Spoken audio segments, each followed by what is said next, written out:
You're checking out the Investor Shed podcast with Nick Beveridge and Jeremy Kitchen. They're on the path to financial freedom and they're taking their community with them. Stay tuned for the best free real estate investing advice on the internet.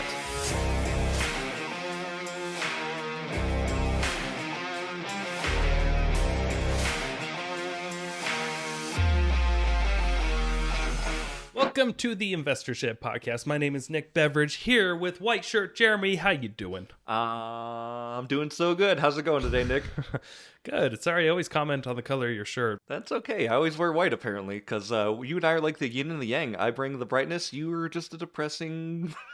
Yeah, I'm just wearing a black shirt in a dark shed. Right. I could close my eyes and I could have your dress attire on my calendar and I could bet Nick wears a black shirt and blue pants 6 out of the 7 days of the week.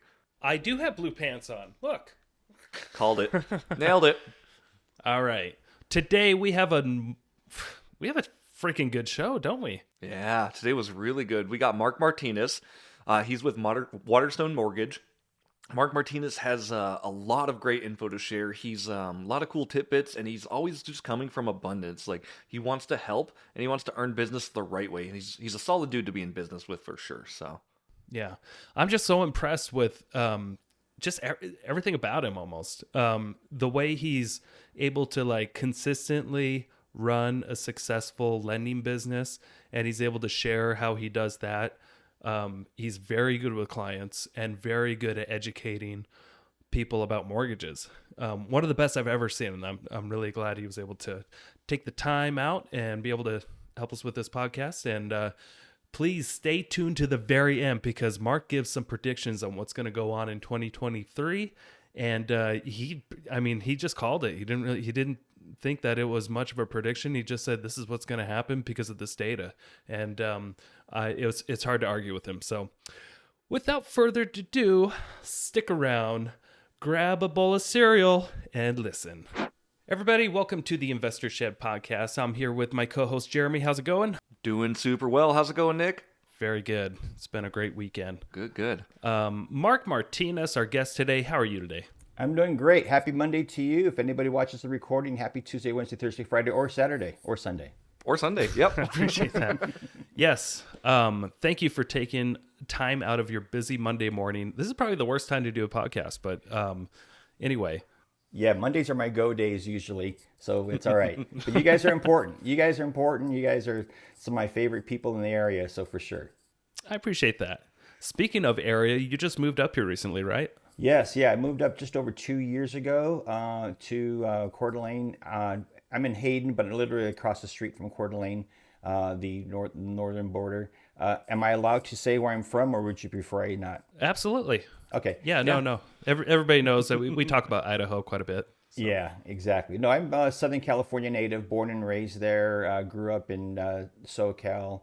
Went to college in San Diego, and then moved up from Mission Viejo. So I was a fourth generation Californian. My roots ran pretty deep there. And so to make a move up here to North Idaho was not a callous or flip decision. It was just something that we just felt that was ready and it was time for our family. So we moved up just over 2 years ago and we absolutely love it here. We're so glad we moved. Gotcha. So what brought you from California? Like what gave you the idea to move to Coeur d'Alene, Idaho?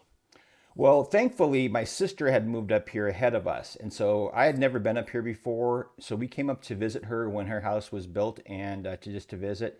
And my whole family fell in love with the place, except my 19-year-old daughter at the time. And so she did not want to move at all. But she decided to move after all, and she's so glad that we did. But we just felt the California that we grew up in was no longer the California that we left. We just felt that the values were quite a bit different, and they just weren't conducive to the things that were important to us. And we found that here in Idaho, and so what's interesting is that I'd always remembered people coming from other areas that had seasons, and had 4 seasons, that came to California and lived there. They would say how much they disliked the fact that there was no seasons in California. And I would say, sure there are. We have 2. We have warm and we have hot. So which one do you want? But now, having lived here, seen spring, summer, fall, and winter, I totally get it now. I absolutely get why people miss the seasons, and we have just loved it. And everybody here has just been so gracious and hospitable and friendly. We couldn't have asked for a better environment to live in now. That's so true. So I grew up in Idaho. Like I spent the majority of my life here, and then in high school, I moved down to Florida with my mom. It kind of got to me. I didn't know exactly why. It just did not feel like home. But it does get kind of mundane when all year long you're dealing with, yeah, like you said, either hot or warm, and nothing really changes. You don't have a scenery around you. There's no mountains. It can get pretty monotonous, and I certainly, as much as I hate the snow sometimes, it sure is nice that every 2-3 months the weather's changing quite a bit. And I'll add to that, you don't realize the melting pot that you were in until you leave it, and then you go back and visit, and you're like, oh my gosh, I lived in this, I put up with this. And so I'm not dissing on people that still live there in California and love California. Believe me, it's everybody has to choose for themselves. I always say nobody chooses where they were born or where they were raised, but we get to choose where we live once we become adults. And so choose wherever you want, and we choose here. So Awesome. So Mark, you are a one of the more top producing lenders in the area. And I want to ask you a little bit about your background first before we get into lending in general for investors. When did you first become a lender? What made you want to get into the industry? So I first got into the industry in 2004. So as of this recording, it's been 18 years that I've been doing mortgage lending. I never went to college or ever grew up with any aspirations of becoming a mortgage lender.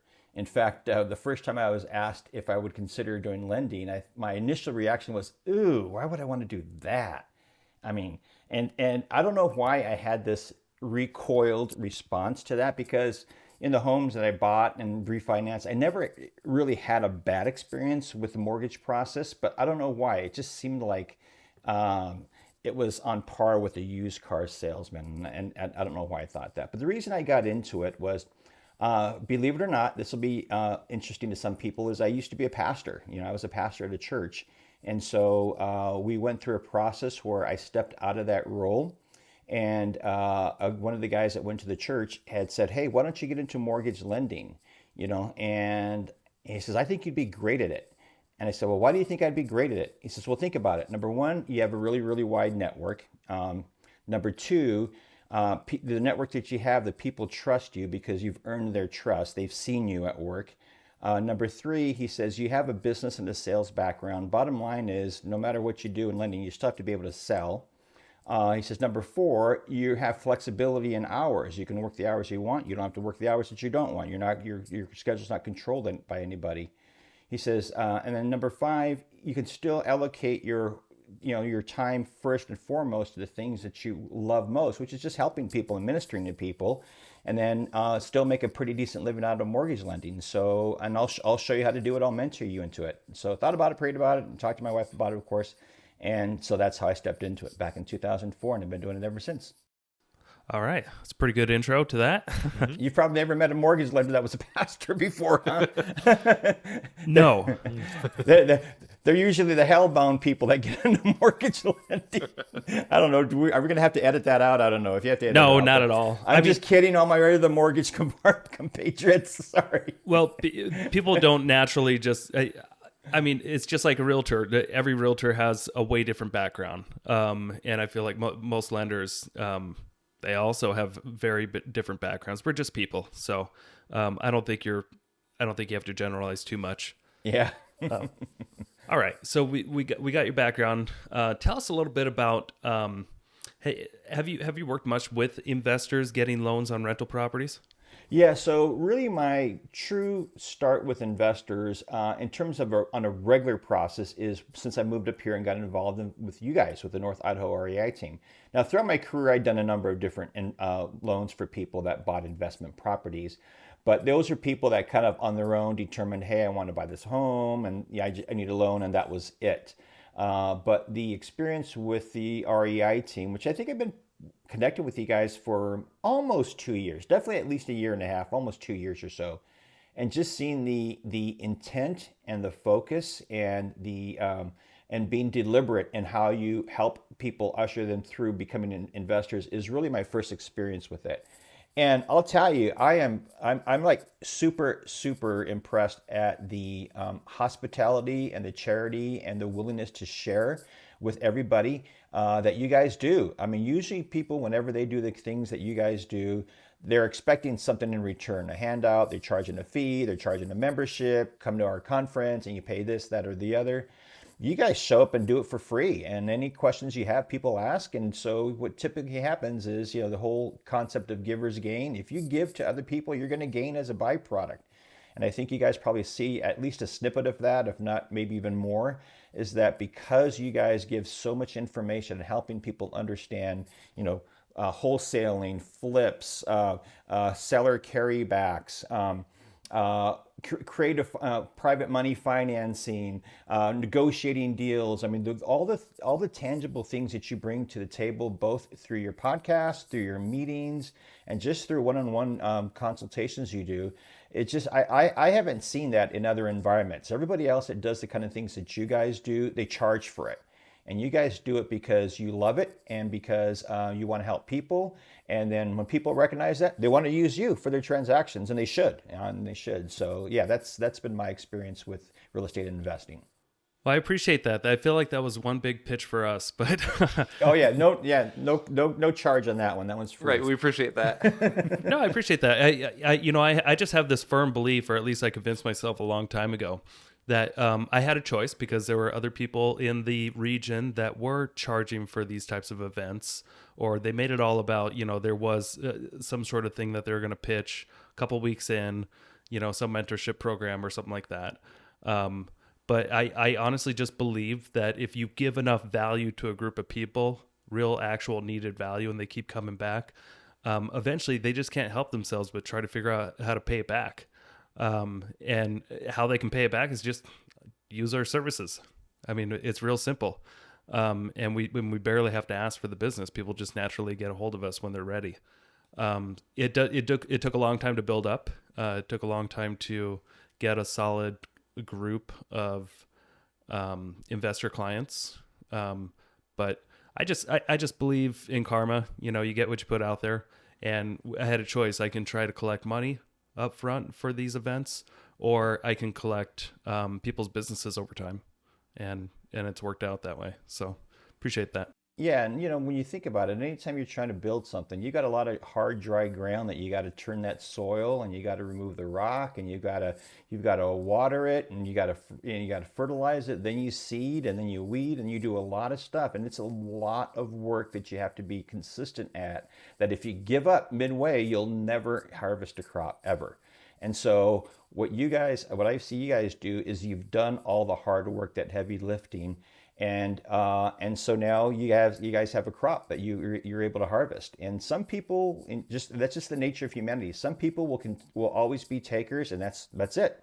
But other people they're gonna take, they're gonna learn, and they're gonna value, and then as a result of what they value they're receiving, they're gonna reward you in return for bringing that value to the table. So kudos to you guys. I'm really, really happy to be part of this. Yeah, I appreciate that. And just one more comment on that. Some people are going to be takers, and you just got to be comfortable with that. Like your statistics, that every person that you speak to, you're not going to get a deal out of. And I think you said at one point only 13% of people that actually go through the application process with you end up getting a loan anyway. That's just kind of a national average, right, Mark? Close. About 13% of all people that are leads, somebody who wants to have a conversation about a loan, actually turn into transactions. So about 50% of leads turn into an application. 50% of those applications turn into approvals, and then those referrals, of those approvals, a total of about 13%. Not of the approvals, but 13% of the leads actually turn into transactions. So you got to filter through a lot. It's just it's your batting averages, right? So that's why you just have to have a lot of conversations. That's the number one indicator of success. This is maybe for people who are out watching. In any sales organization, the number one indicator of success is how many conversations do you have per day on what you do. The more conversations you have, the more that you talk to people about the things that you do, the higher probability you're going to have of having more transactions. That's the bottom line. So And I just think it's so awesome that you're very aware of those numbers. So for any lenders, realtors out there that are listening to this and they're struggling, they just got to figure out what those numbers are and have faith in them, and then just have those conversations on a daily basis and keep track of it, right? Yeah. I used to think it's kind of funny because I used to think before I started tracking my numbers, I used to think that half of all the leads I got turned into deals. And then I actually started tracking the numbers. I'm like, oh, I guess not. So Not quite. It's way worse. yeah, so it is amazing. It's amazing. You know, I have this something called an activity tracker here where I track my activities and stuff, and it's amazing when you track your activities, what the numbers will show. And that's part of one of the things I love doing about mortgages is, like I say, it's all about the numbers. They either work or they don't. For me, there's no emotion tied to my portion of the transaction. There's a lot of emotion tied to the home purchase part and the real estate part. You know, do I like it? Location, features. Do I like the seller? Do I like the buyer? I mean, there's a lot of emotion tied to that. And for me, it comes down to two things. Do you have the money that you need in order to purchase the home? And are you comfortable with the monthly payment? Those are the two factors that anybody's going to look at that's going to buy a house, whether it's for a personal property, a second home, or investment property. How much is it going to cost me to close? And what's my monthly payment? And if you're comfortable on those two, go. It's a green light. You should not delay. No yellow lights, go. But until you get those two green lights, and that's when you got to work with somebody to help you put together a game plan, a blueprint, so to speak, on how to get to that point where both those lights can turn green. That's part of what I do. That's part of what I love doing is I love outlining game plans for people. I've had people come to me where over my career who are like, I know you want to, but not today, and here's why. But if you do these things, then I'll get you there. And I've had people where the game plans were as short as 3 months and they did what I told them to do and we got them a home. I had other people where the blueprint, the game plan was as long as 3 years and they did what I told them to do and we got them a home. But here's what happens. The majority of the people take that game plan and they never come back because they just don't have the discipline. They don't have the internal fortitude. They don't have the drive. They don't have the commitment to themselves to change the things that they were doing that got them to where they're at in order to get them to where they need to be to purchase a home. And so that takes discipline. Some people have to cut back on spending. Some people have to get a second job. Some people have to work on their credit. Some people have to deal with things that they just didn't want to bother with.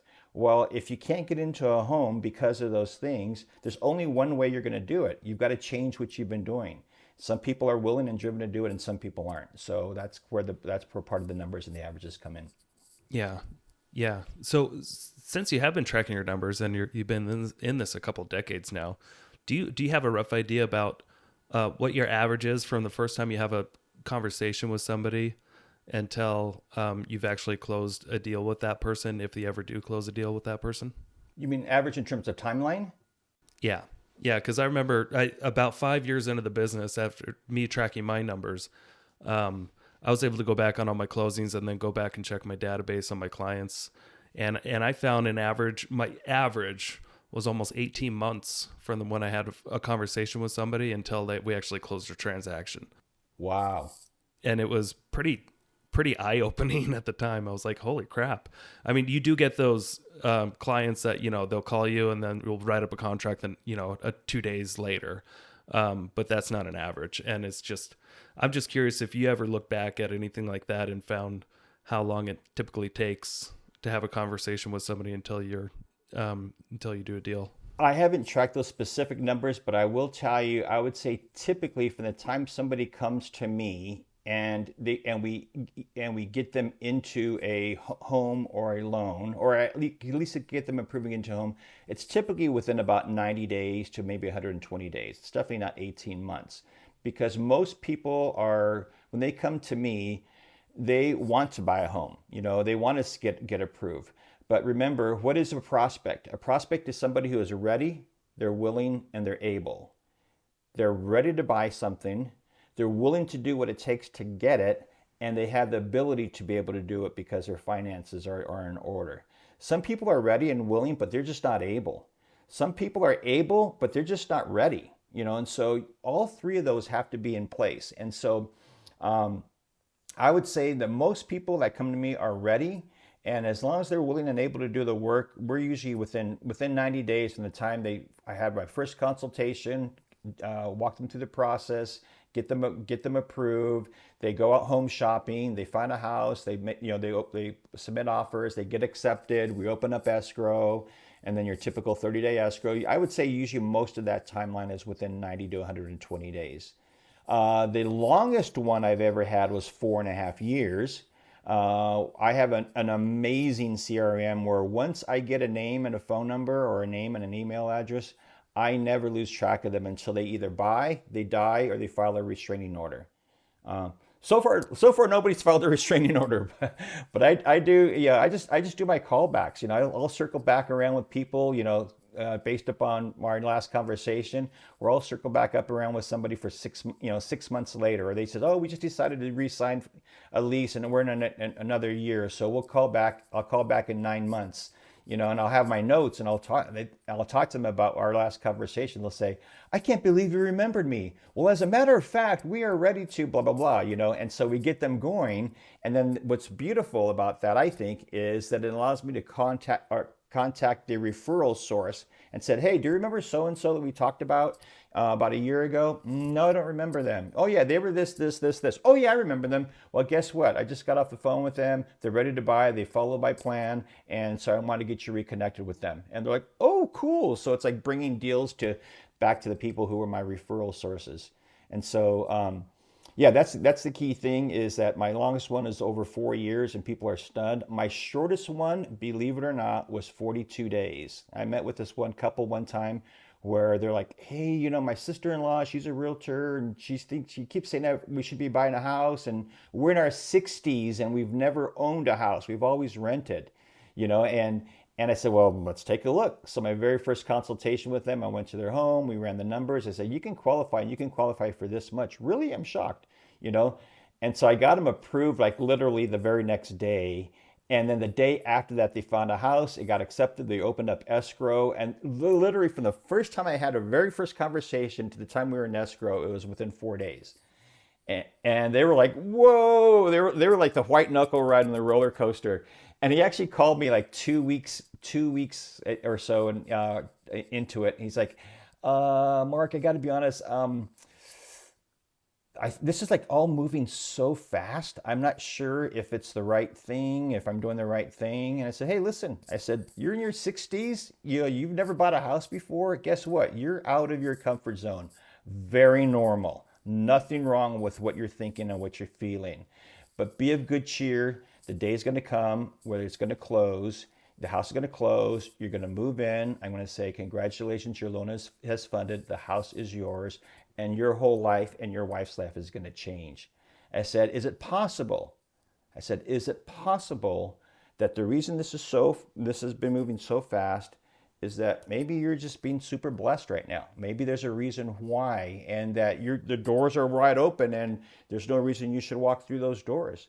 I said, "Just keep doing each step that we have outlined for you, both on the realtor side and on the lending side. Just take each step. If you're not supposed to go down here, I'm telling you, a firewall will go up and we won't be able to work through that. Then that's your sign. But if not, keep taking that step until or unless we get to the point where the loan is closed, the house is yours, here are your keys.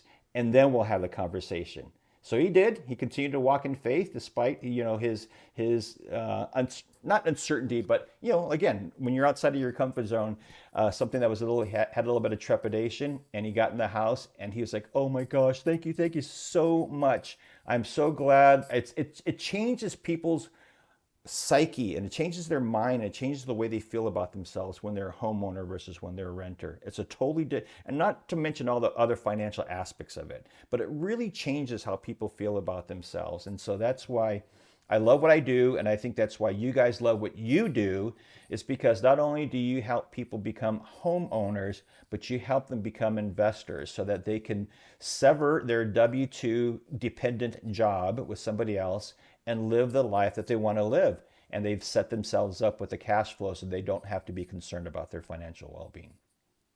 That's so good. Mark, that was a really good answer to that question, by the way. I want to circle back just a little bit to your CRM and what metrics you actually track. As a newer lender, I know we do different lending. Obviously, I do hard money lending. You do conventional home mortgage lending. But just curious, what numbers are you tracking and what are you looking for when you're looking for your metrics? So what we do is we have different categories that when we create a contact and we generate a lead in their CRM, we have categories. So the very first category is lead, and the lead just simply means here's somebody that new came in and they have to be contacted. Once we have a conversation with them, they can go any different ways.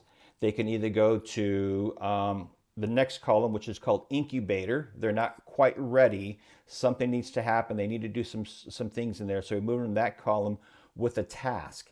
And that task is where I schedule what is that follow-up task? Is it a phone call? Is it an email? Is it a text message? Is it some sort of other communication?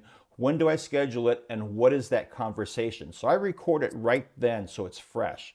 So what happens is when the day comes up, when that task is due, it pops up. These are your activities that you need to do today. You need to call this person, text that one, email this one, and this is what you're supposed to do.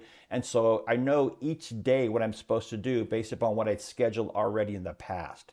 And so then if they're not an incubator because they're ready to move forward, then the next column is application. So when they're ready to submit an application, they move in the application column. Again, tasks are assigned. It automatically gives my team members assignments on who needs to do what based upon when the application comes in. Once the application comes in, then it goes into what's called a pre-approval column. So that's where the app is in and we've already pre-approved them. Then what we do is we also have something called a PCA, Platinum Credit Approval. Platinum Credit Approval is something that we do, not all companies do. In fact, I think most don't. But what a Platinum Credit Approval does is it allows the underwriter to see the application and do the approval. In lending, the underwriter is the ultimate decision maker. The underwriter can say no when everybody else says yes, and the underwriter can say yes when everybody else says no. So it always comes down to what does the underwriter say? Not what the loan officer, not what the DU says, not what anybody else says, but what does the underwriter say? And so we offer that as an option on most of our loans to get what's called the PCA, Platinum Credit Approval, which means the underwriter has accepted the file and approved it. So then that allows us to equip the realtor to go out with this Platinum Credit Approval and submit an offer that says, hey, listen, there's only 3 things we need on this offer. We need you to accept it. We need an appraisal at value. We need clear title. We're ready to go to the closing table. That's all we need. We've already been underwritten. The verifications of employment already been done. The credit's already been run. We've already verified assets. We've already verified everything. There's nothing else that needs to be done. We just need an approved contract. We need an appraisal showing value, and we need clear title. And if so, we can go to the closing table. And so we want you to accept our offer. This is what we coach our realtors on. We want you to accept our offer because this offer has the highest likelihood of closing and closing fast.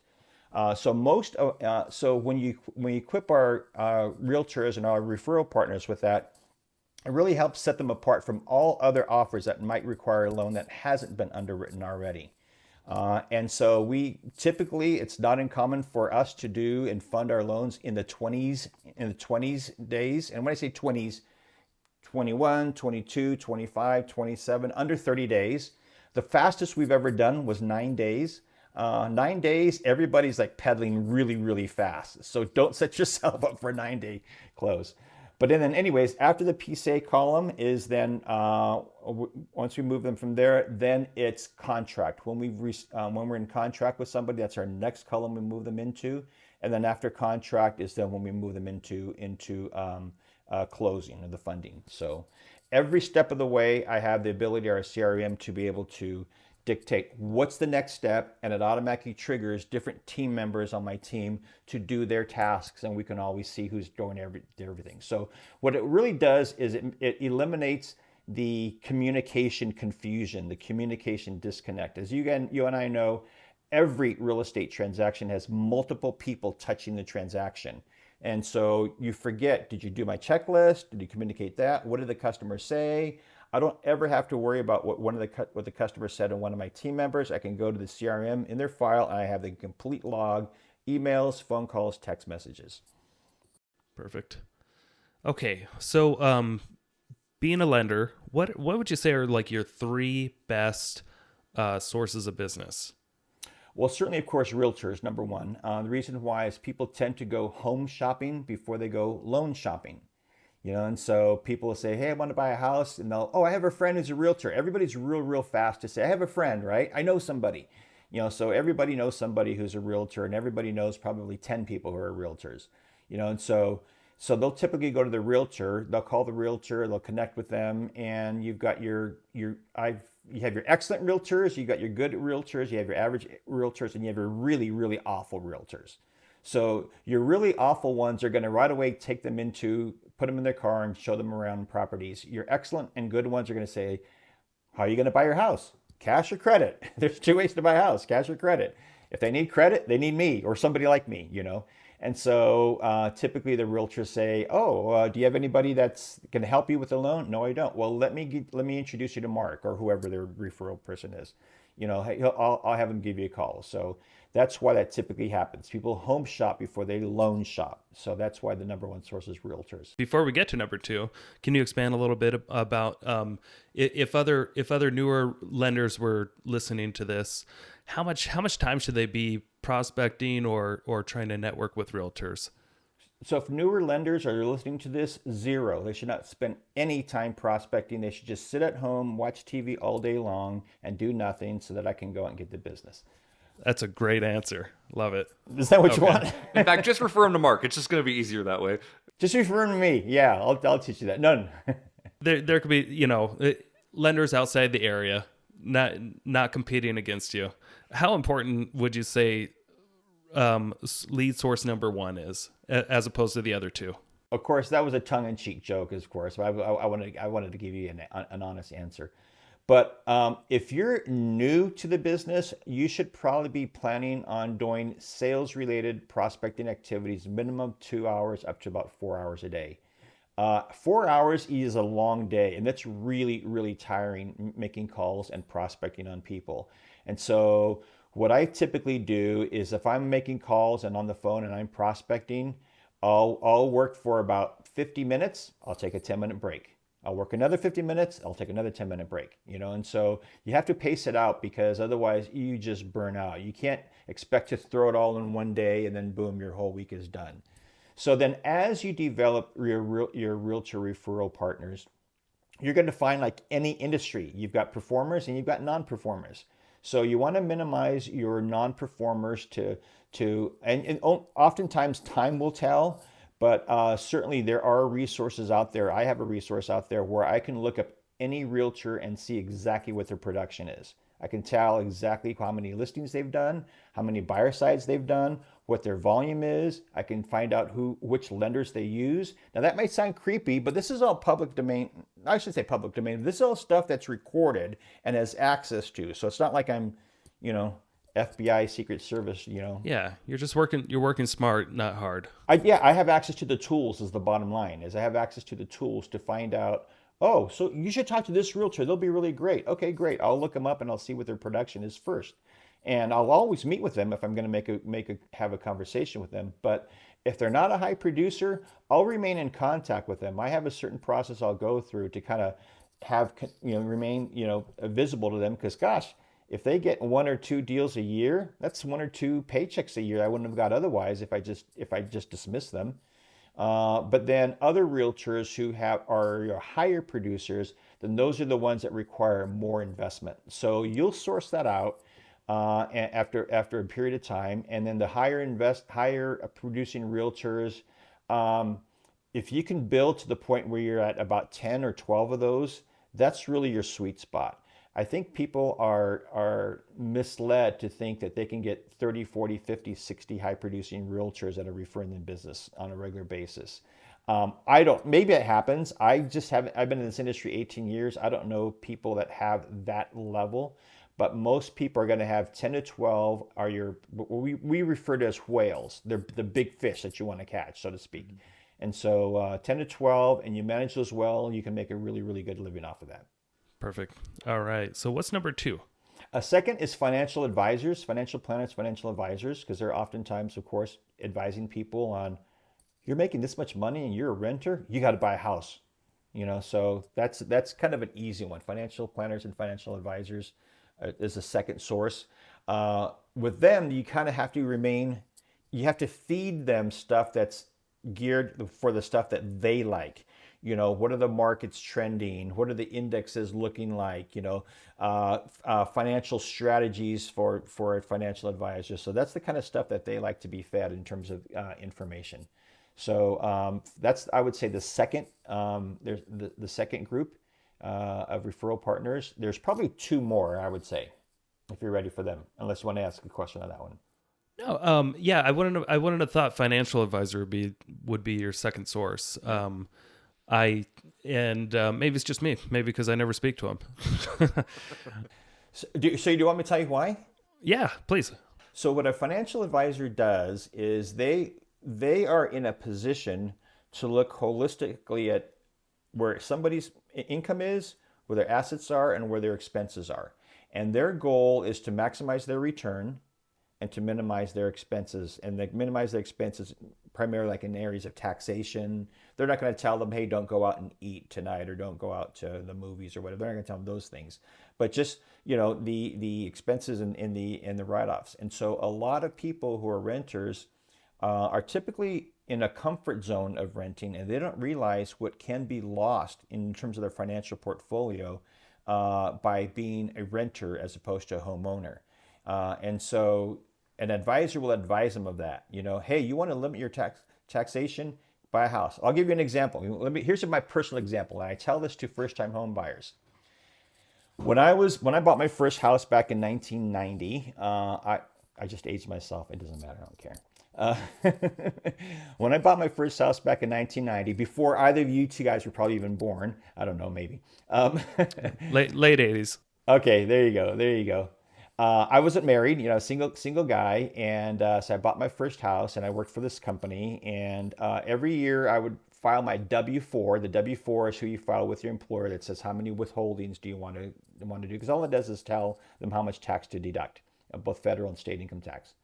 And so I always disclose zero, no withholdings on my W-4. And then when I'd file my tax return, I'd file one dependent, which was just me. And so every year I would get about a $3,000, $3,500 tax return. And that was my vacation money. It was like a forced savings. I didn't realize I was loaning the government my money, interest-free to them, just to get it back at the end of the year. But that's kind of how I set it up back then. I didn't know as much about money. Then I bought a house. Went back to my CPA the following year, gave them all my stuff. Here's my mortgage. Here's my 1099 that shows what or 1098, I guess it is. I forget what form it is for your mortgage interest and taxation and your closing costs and all that other stuff. He computes my tax returns and he says, okay, this year your return is $16,000. I'm like, what are you talking about? And they said, you've got a $16,000 return. I said, that's impossible. I earned about the same amount of money last year as I did the year before. I only got $3,500 back. And he says, but you're a homeowner. And I'm like, so? He says, when you're a homeowner, it's good. It's good for the economy because a lot of business and a lot of stuff revolves around home ownership. Not only all the people that are involved in the transaction, but homeowners tend to go to Home Depot and do improvements and paint and fix up and garden and all this other stuff.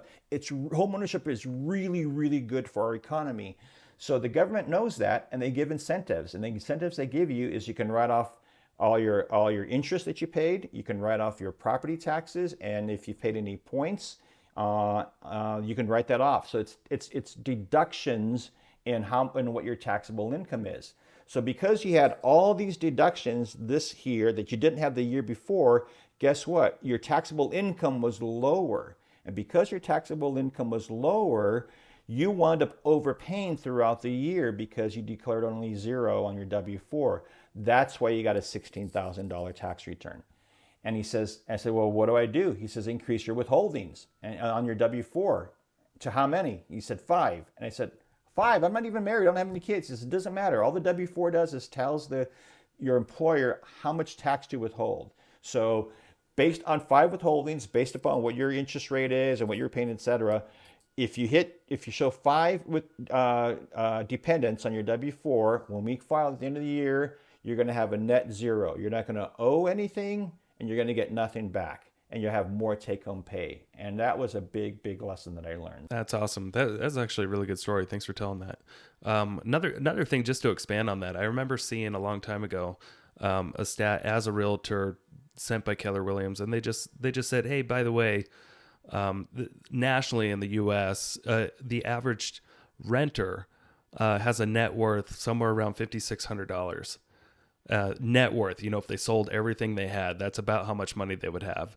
And this was before all this crazy appreciation, but they said the average homeowner has about, and it was somewhere in the 40,000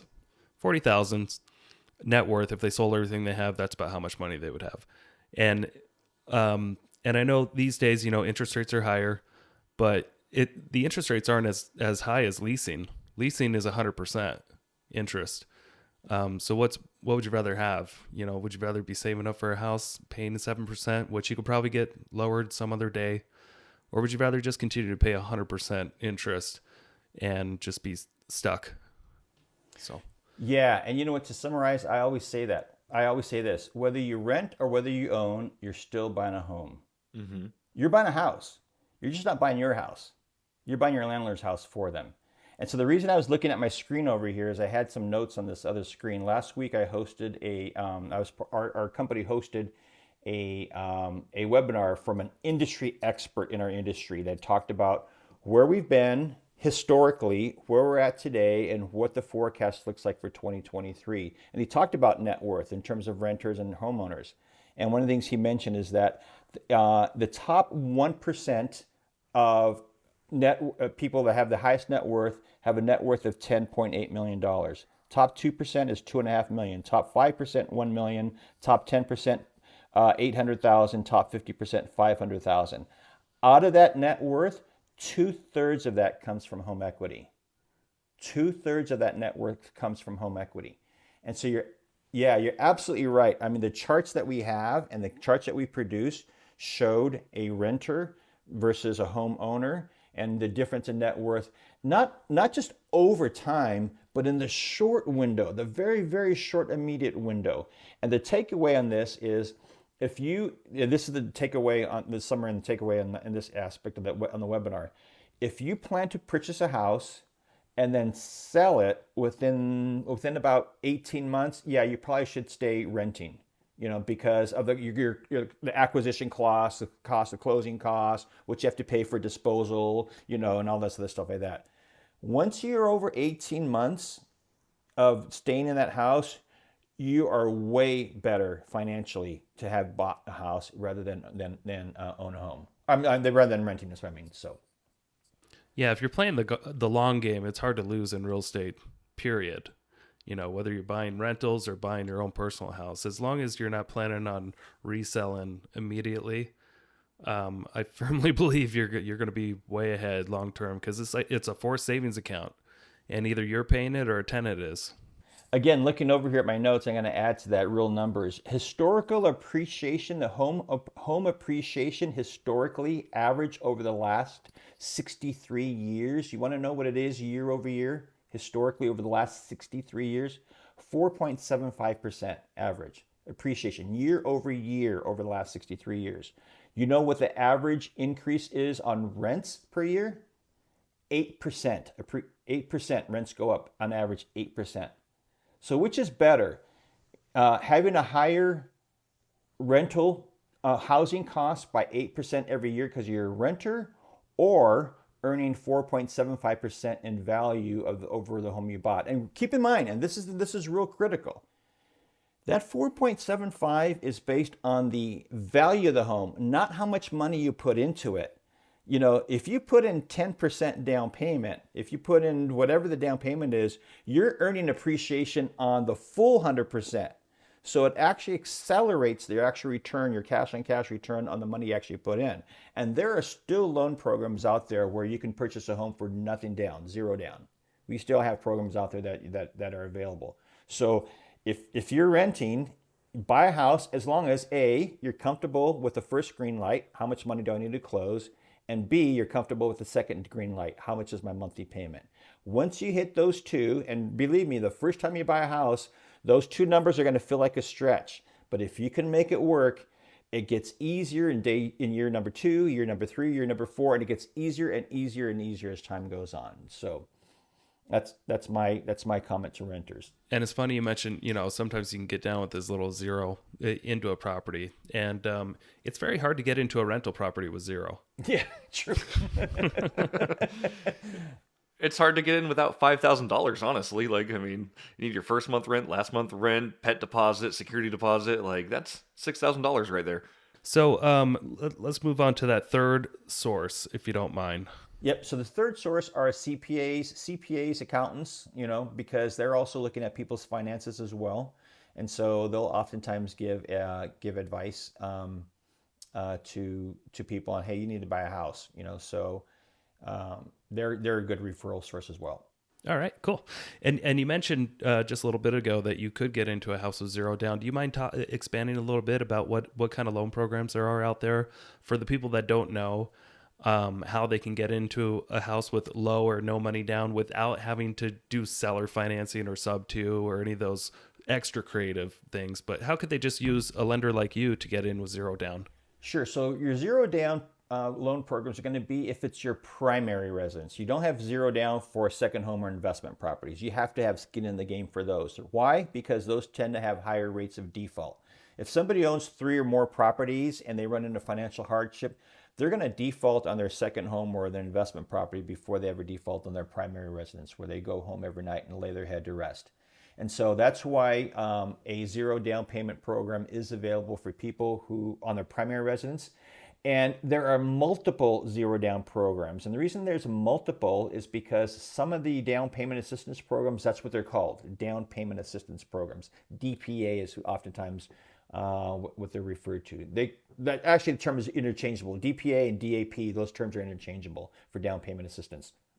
And so, most of them are determined by the state. So every state has their own program, and even some counties will have their own programs or programs that can help homeowners as well.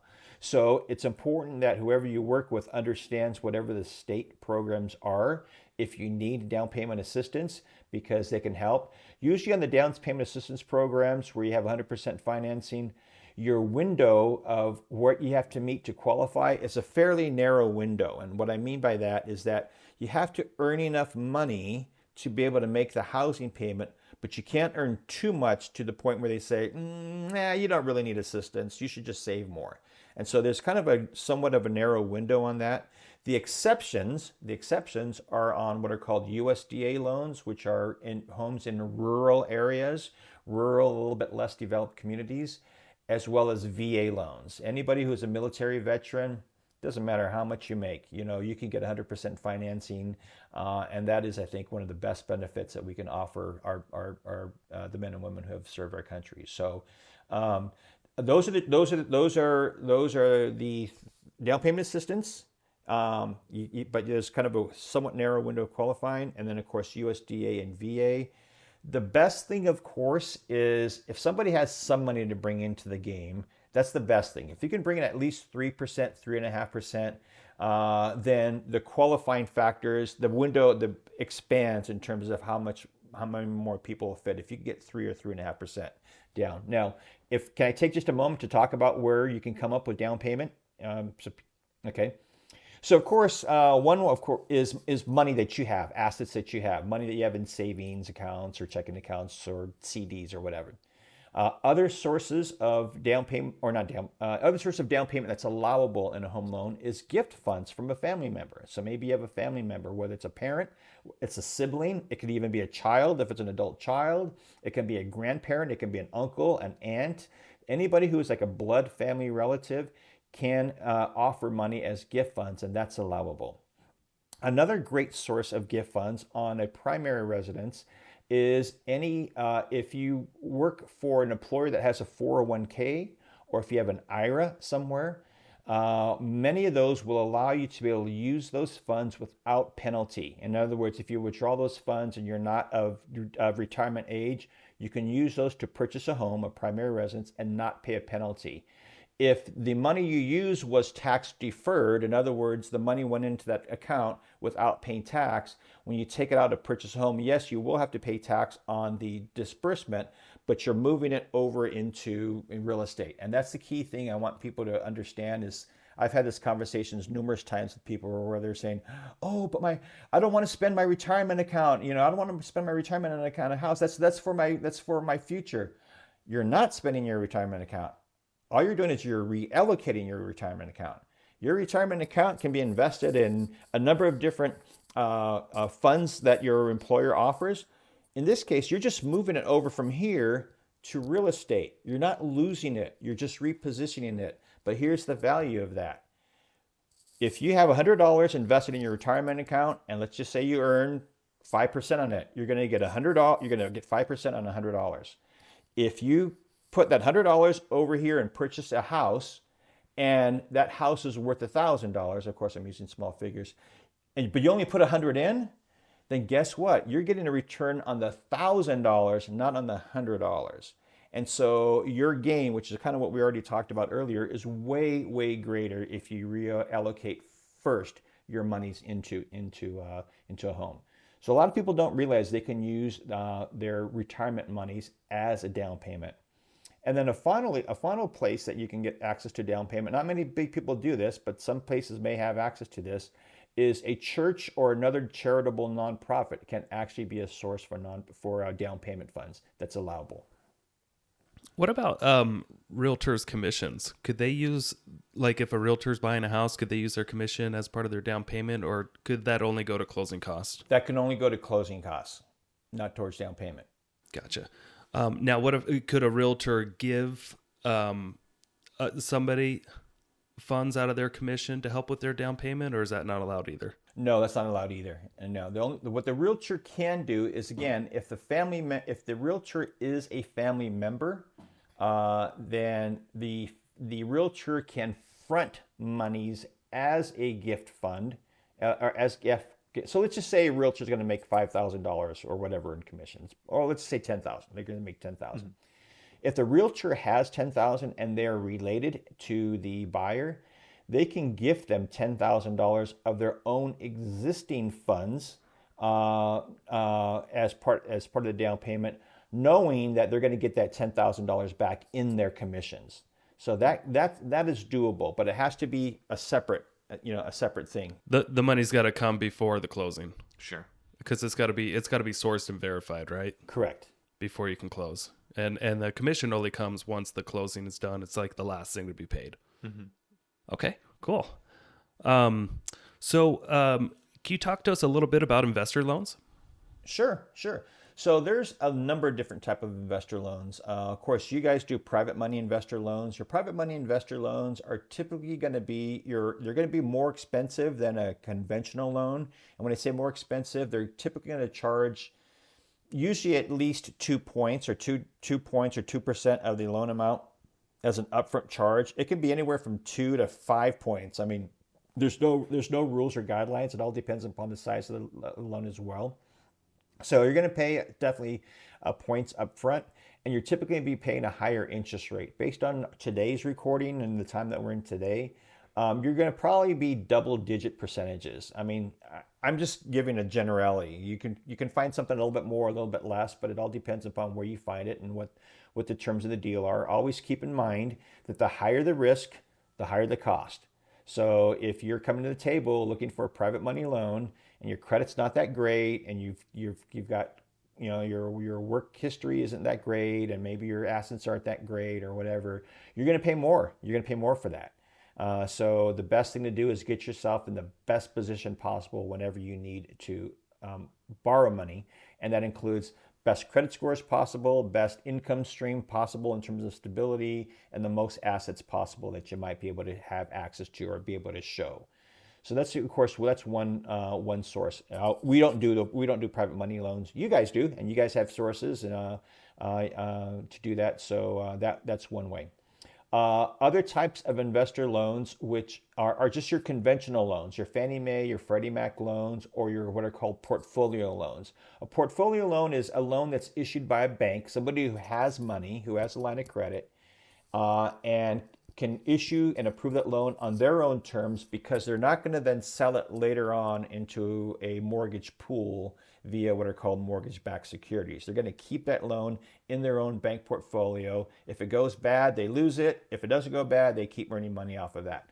So some banks, not some banks, but most banks offer their own portfolio loans for investors, and those will be different terms. You may have one discount point, maybe up to two, but sometimes you may not you have only half a discount point in order to get the rate. And your interest rates will typically be under 10%. They'll be in the single digit range on an investor loan based on today's rates. Your third category, which is kind of the split between them, your private money loan and then your conventional / bank portfolio loans, is what is referred to in our industry as what's called a non-QM loan, a non-qualified mortgage. A non-qualified mortgage just simply means a mortgage that does not have to meet the guidelines that Fannie Mae or Freddie Mac, FHA or VA have set up as what are called agency guidelines. In other words, they don't have to meet these government regulated guidelines. So that's what's called a non-QM loan. One of the things that fits in that sweet spot for those investor loans for non-QM is what are called bank statement loans. A bank statement loan means you're not proving your personal income, but you're showing cash flow through your bank statements to show that you have the ability to be able to make that payment back. That's for people who typically might be self-employed or they have they're seasonal employees of some sort, and so they're not maintaining regular ongoing monthly income, or they're taking tax deductions in order to minimize their tax liability, but they have cash flow. So that's what's called a bank statement loan. That's what's called a non-QM loan that fits into that category, and that can be used for investors. Another type is what's called a DSCR loan. DSCR, that stands for Debt Service Coverage Ratio. DSCR. Debt service coverage ratio. And here's real quickly how that works. If you have a $3,000 a month rent and you have $3,000 a month or less housing expense for that home, then you're approved. So as long as your monthly rent is equal to or greater than what the actual housing expense, then that works on investor loans. Now let me explain housing expense real quick. Your housing expense includes your mortgage payment, so whatever the principal and interest payment is to pay back that loan based on the money you borrowed. It includes your property taxes, so whatever the annual property taxes are for the house divided by 12 for the 12 months. So it's your property taxes. It includes your homeowners insurance. If there are any HOA dues, homeowners association dues, it includes that. So typically those four things are going to be part of your housing expense. Usually you're not going to see mortgage insurance on a DSCR loan because you're usually putting down a little bit more than 20%. So those are your housing expenses: mortgage, principal and interest, property taxes, homeowners insurance, and HOA dues. And if all four of those added together are equal to or less than what your actual rental agreement is, then you're approved. And when I say you're approved, of course you still have to go through due diligence, credit report and stuff, but what's not really looked at is what are your W-2s, what are your 1099s, what are your tax returns, what are your pay stubs. Those things aren't looked at. They're looked at primarily at what is the cash flow? Is it a positive cash flow loan? And do you have positive cash flow transaction, and do you have assets in case you have a vacancy or in case, the tenant decides not to pay rent for whatever reason, in case we have a,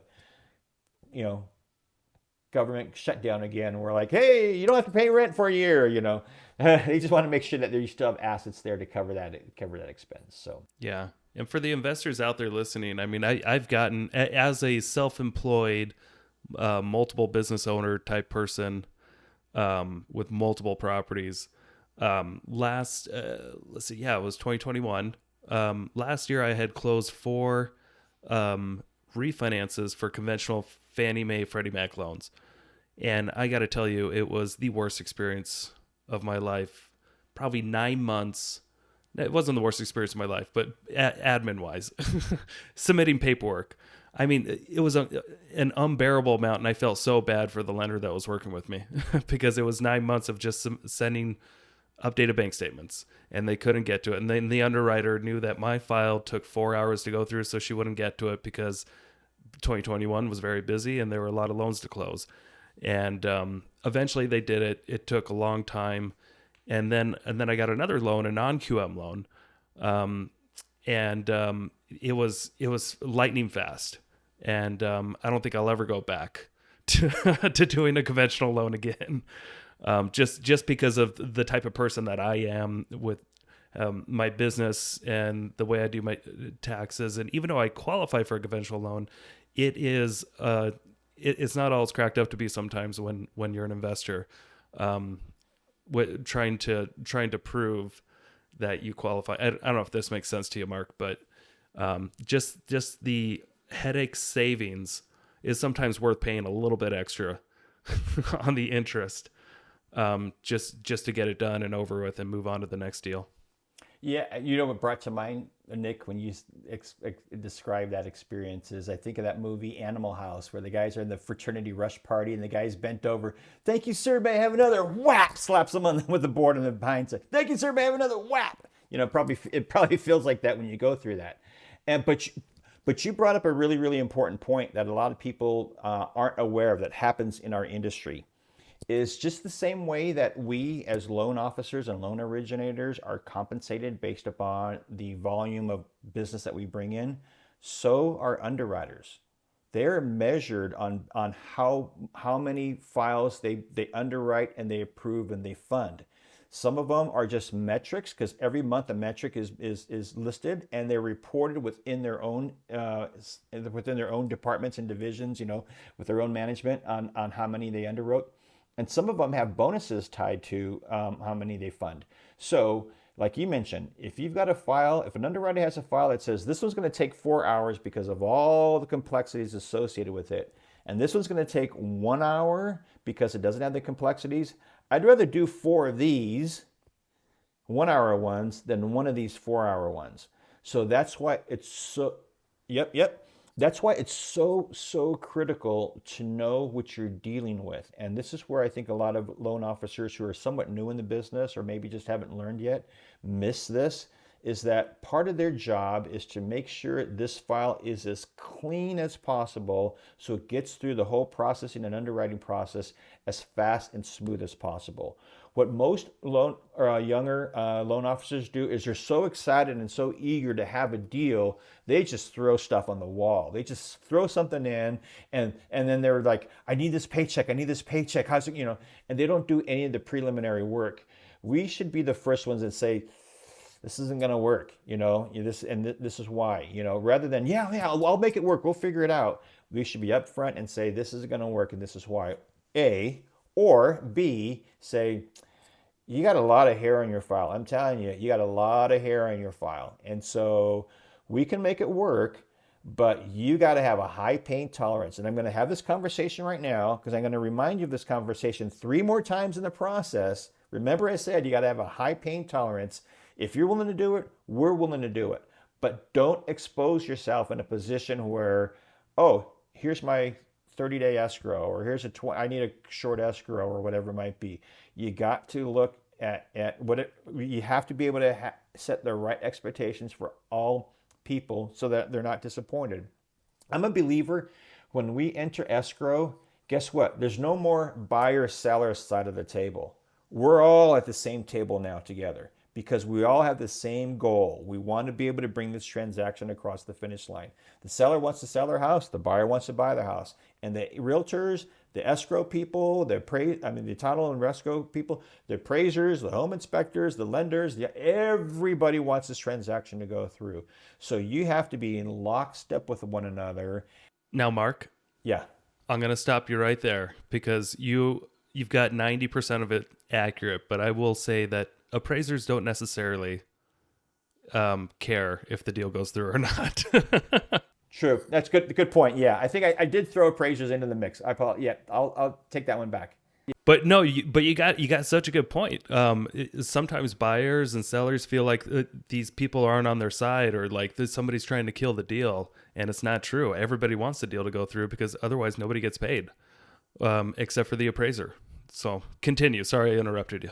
Yeah. So, anyways, my point there is that we're all on the same table. We should have open and honest communication with everybody. As soon as there's any bad news, you've got to be able to communicate that. You got to communicate, hey, we have an issue here. This is what it is. This is why. This is what we're doing about it. I need 48 hours or whatever the case may be. Because I think it's fair that everybody has skin in the game once we open escrow. And so since we all have skin in the game, everybody should know what the plays are we're calling. We're not playing offense and defense. We're on the same offense together. I can't expect to call a play, with my running back and not let the lineman know which direction he's going to go. I got to let him know which direction to go. So you got to block for that. And so likewise, the team needs to be communicated on, hey, here's the latest update. And likewise, if you're the recipient of the bad news, but you have a plan, you can't freak out. You gotta trust the system. You gotta trust the people that you're working with. And if they've let you down, you can't trust them, then find somebody else. Find somebody else to help you along the process. But when you are all on the same page, that's why one of the things I have here, I happen to have one right here. One of the things here, this is an example, new escrow checklist. Okay, here's an example. We just opened up escrow on a transaction. All these things we ask. Hey, I call the listing agent, the representing the seller. Hey, this is Mark Martinez with Waterstone Mortgage. Congratulations, we just opened up escrow on 5365 East Volterra Drive. I'm working with the buyers. Great to meet you. You have an initial conversation. Hey, one of the things we do just to make sure we're on the same page is I go through this checklist just to be sure that we're not missing anything. So can I just take a few minutes? Confirming the sales price, any seller paid closing costs, close of escrow date. Is this a domino sale? If it's a domino sale, are we using the same title company? What's our confirming the loan contingency date, appraisal date? Is this a divorce situation? Is the home held in a trust? Confirming the escrow company they contact, confirming the property type. Is this a 90-day flip? Are there HOA dues? And if so, this is the amount that they are. Is the home currently vacant? If so, are the utilities turned on? Are there any appraisal concerns? Any planned repairs? Are your CO2 detectors installed? Any unpermitted square footage? And then here's the key one. Are there any planned vacations either you or the seller are planning on taking before you close escrow? That is key. Yeah. Mark, I cannot believe I don't use you enough. I've never had a lender actually walk me through a checklist like that, but it is the simplest and smartest thing I think you can possibly do as a lender is to ask these questions before you just stumble upon each scenario. So kudos to you. I've got to start sending you more business, and I apologize. just don't send me your 9-month files, okay? Yeah. Well, you get what you pay for, Mark. You get what you pay for. If you're gonna get some, you got to get them all, I guess. So, I was kidding. All right, so we're at the hour mark here, by the way. We're gonna start kind of winding down the show. I got a couple extra questions for you, Nick, unless you wanted to add anything before I kind of go into the final wind down. No, it's Monday morning. Let's get Mark back to work. Yeah, we all got stuff to do, but Mark, this has been really great. First of all, you provided a lot of value and a lot of insight into what mortgage lending is. Again, I'm just going to ask a couple questions to kind of wind down the show. So the first is, if you had a business or investing book that you recommend any investors or people looking to get into this scene, what would that book be? Well, I actually have 2 copies of it, and it's one that you guys often offer at your meetings. Is the Millionaire Real Estate Investor by Gary Keller. I mean, there's so much content in there, and it guides everybody through the process. It has checklists, it has charts, it has financial not calculators, but the calculations how to do this stuff. It's a great primer on exactly what a real estate investor should do. So that is the first book that came to mind. I actually have, and in fact, I've had several copies I've given away to people over the years as myself. Yeah, it's a good book for sure. I just recently read that within the last year, so glad to finally be on that bandwagon, and it was a cool book. So It's about time. Yep. The next question I have for you, Mark, is what we call the $30 million question. So if $30 million was just gifted into your bank account, what was the first thing you would spend it on? I don't think you want to know. Okay, what's the second thing we'd spend it on? No, no, I'll tell you. I'll tell you. No, no, I'm just kidding. I'm just kidding. No, so the assumption is the $30 million is for me to use according to my discretion. Whatever you want. Do you want to buy an asset? Do you want to buy a liability? Do you want to take a big vacation? Like, what's the first thing your impulse buy would do, basically? So I would use all of that money, all of it, in order to be able to take this teen mentorship program that I developed and take it worldwide. So there's a difference between what I call a career and a calling. Your calling could be your career. For some people it is. But your calling is what you're paid, your career is what you're paid to do, but your calling is what you're made to do. Your career is where you earn your compensation, but your calling is where you've earned your inspiration. And I think a lot of people go through life never really wondering, why am I on this earth? What's the purpose of life? What am I doing? Am I offering any value? Am I contributing? Am I making this world a better place than when I arrived? And I think a lot of people struggle with that. And I think that's a critical question that every one of us should be asking ourselves until we figured it out. Well, I figured it out. And what I did is I developed a parent-led teen mentorship program for families that have 12 to 14-year-olds.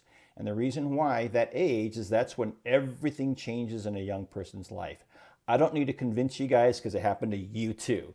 When you guys are 12 or 14, everything changed in your life, right? That was a time, yes. That was a time, exactly. And so I think we're not preparing our kids well enough to what takes place and how to navigate that through that process in time. So I wrote a program and a curriculum that helps parents together with one another and teens together with one another in a group to say, hey, this stuff is coming your way, whether or not you're looking for it, it's gonna come looking for you.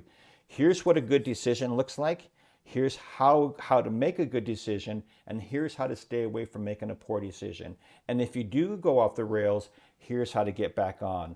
Because you're in the most vulnerable portion of your life, and we would rather surround you with our own knowledge and our experience and mentorship so that you have the best opportunity to lead a successful and a fruitful and abundant life and not be derailed like we see so many of our young people today in this country. So that's where I put all the money into that. Mark, that's great. That's a really cool program you have, by the way. I love everything I've seen. Is it the crop program, right? Okay. At the end of the show, we'll ask where people can get a hold of that and where people can find more information as well.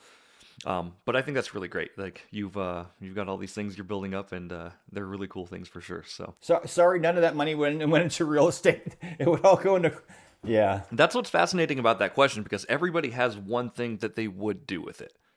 Right? And it doesn't have to be the same thing. In fact, that's why we ask it, because it's never the same thing. So, kind of cool. The next question we have is, if anybody's looking to get into real estate investing or just looking to buy their first property, what advice would you give them? So the first thing I would do is have them start educating themselves a little bit, or if not a little bit, a lot of bit, reading the books. You've got great podcasts, great YouTube channel, both you guys do. That has information on there, and then talk to somebody like a lender, because unless you're bringing cash into a transaction, believe it or not, a third of the homes in the U.S. that are purchased with cash. So 2/3 of the homes need a loan. So talk to a lender, but you don't have to limit yourself to one, because what happens is a lender's results may not necessarily be the same with another lender. And here's what I mean by that.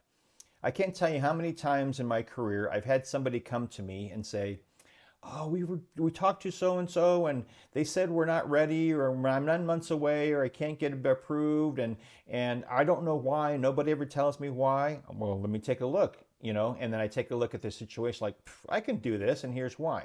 So if you talk to a lender and they say no, or they say not now, or well, yeah, you got problems, but whatever the case may be, then find another one. Just ask around. Who would you recommend? Who should I talk to that can help guide me through this process? Because first-time home buyers particularly need extra TLC, and so a lot of lenders they're just trying to churn through as many deals as possible, and they don't give the people the time and the attention and the knowledge that they need. So talk to as many as you need to until you find one that says, "Yep, that's the one. That's the one that I want to work with." They're helping me. They're guiding me, just like you guys do, right? You give first, right? So when you find somebody that helps you and guides you and gives you the time and attention that you need, then work with that one. That's good stuff. Yeah, Nick, anything you want to add to that?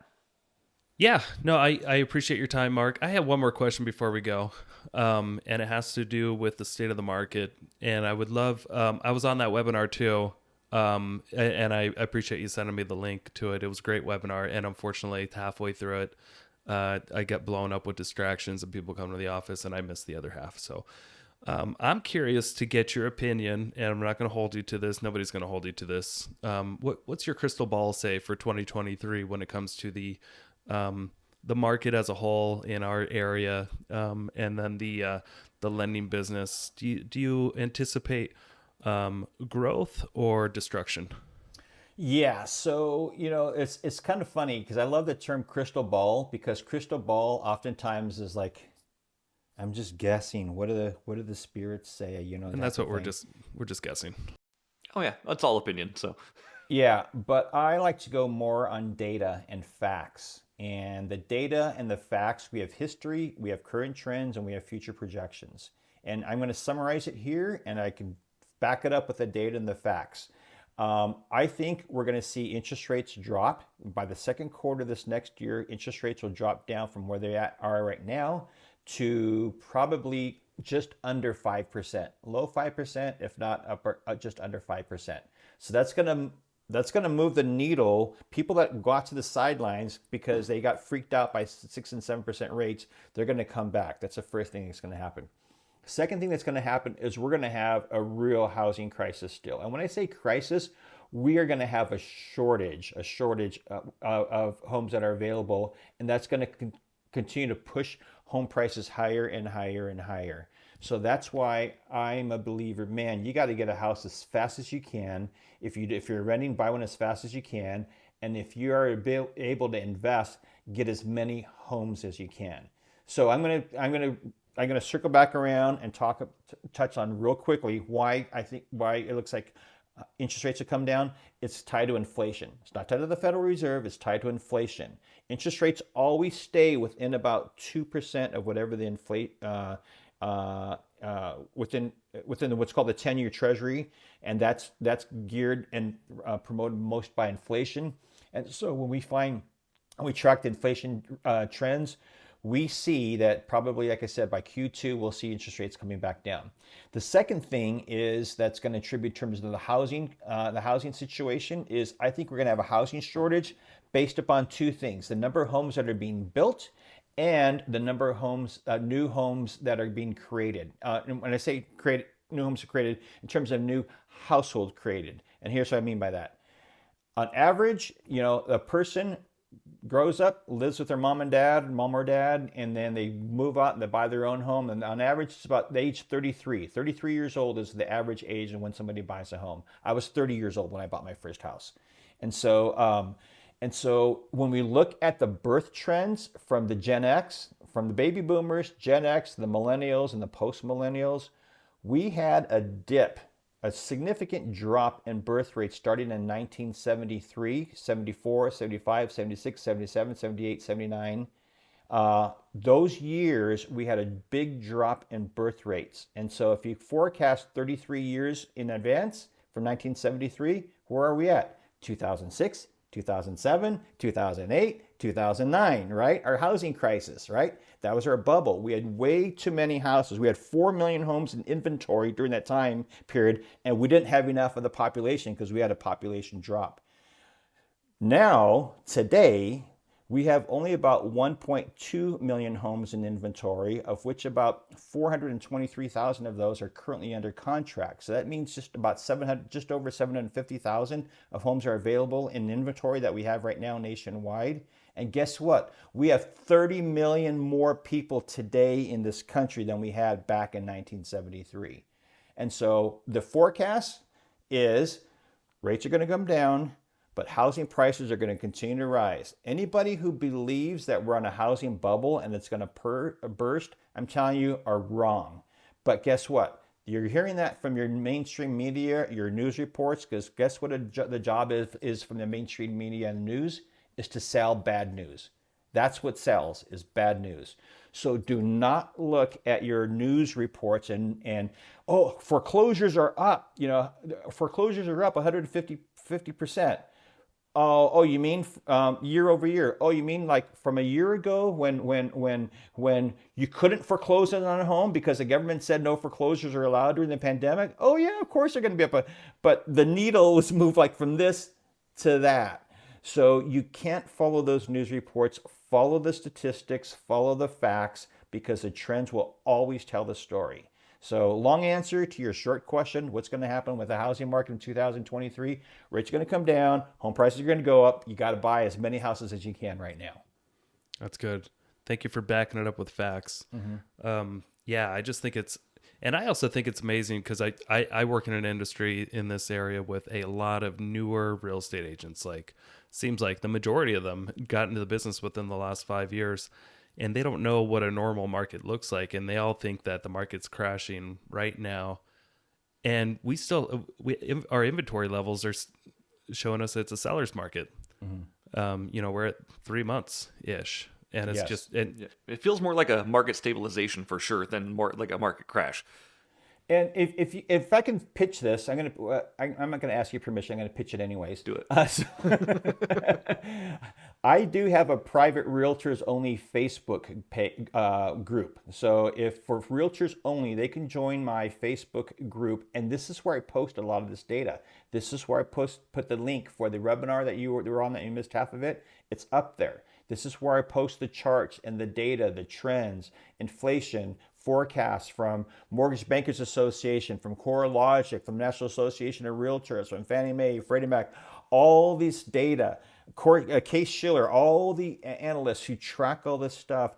I'm constantly posting charts, graphs, stuff that any realtor should have anytime they're going to talk to a potential home seller or home buyer. They need to be equipped with the facts so that they're presented as the expert. They're not, the consumer's not swayed. The consumer is swayed by the reports they hear on the media, because of course it's always bad news. Yeah, but here's the data. Here's the facts. That's how you set yourself apart as a real estate agent. What's the name of that group? I just call it Realtors. It's just called Realtors. Okay.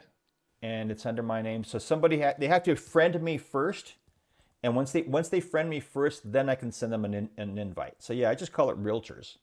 So it's kind of nondescript, and it just says, if you go to it, you show it's the picture of one hand holding a mini house, another hand holding keys to the house, and it just says Group by Mark Martinez. And so, speaking of that though, Mark, where's other places people can find out about you? First of all, my website, markmartinez1.com. It's just my name followed by the number 1, not O-N-E, markmartinez1.com. That's where you can find out my mortgage stuff. And for anybody who wants to find out about the teen mentorship program, that's called cropministries.org. C-R-O-P, ministries, plural.org. Cool. And we'll put that all in the show notes too when we put that up. So awesome. Thanks. All right. Thank you so much, Mark. I appreciate you being here. You're welcome. Thank you. And thanks everybody for tuning in. We'll see you on the next one. Thank you so much for checking out the Investor Shed podcast. If you enjoyed your time, make sure to leave a 5-star rating and review on Apple Podcasts and Spotify. Follow along on YouTube, TikTok, and Instagram at The Investor Shed for shorts and promos about each episode. Do you want to be a guest or know someone who has great real estate investing advice and stories? Reach out to us at theinvestorshed@gmail.com.